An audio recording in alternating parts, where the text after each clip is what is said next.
தேர்தல் வியூக வகுப்பாளர் பிரசாந்த் கிஷோர் அவர்கள் ஜெயிக்கிற குதிரையில் தான் என்றைக்குமே பந்தயம் கட்டுவார் அப்படின்னு எல்லோராலும் விமர்சனம் செய்யப்படுகிறது.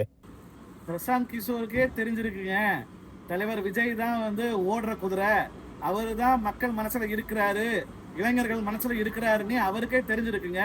பிறகு அவர் எப்படிங்க நொண்டி குதிரையிலையும் சண்டி குதிரையிலுமே போய் பந்தயம் கட்டுவாரு? மற்ற கட்சி எல்லாமே அந்த ஸ்டேஜ்ல தாங்க இருக்காங்க. தலைவர் விஜய் அவர்கள் மட்டும்தான் தமிழகத்தில் உள்ள எல்லா மக்கள் மனசுலையும், பெண்கள் மனசுலையும், இளைஞர்கள், முக்கியமா இளைஞர்கள் மனசுல அவரு தான் குடியேறி இருக்கிறாருங்க. அவரை முகத்தை பார்த்தாலே அவருக்கு தாங்க ஓட்டு போடுவாங்க. கண்டிப்பா அவரு ஜெயிக்க போறாரு. அவரு தான் ஓடுற குதிரை. அதனாலதான் பிரசாந்த் கிஷோரே பீகார்ல இருந்து இங்க தலைவர்கிட்ட கூட இணைஞ்சு பணியாற்றுறாரு.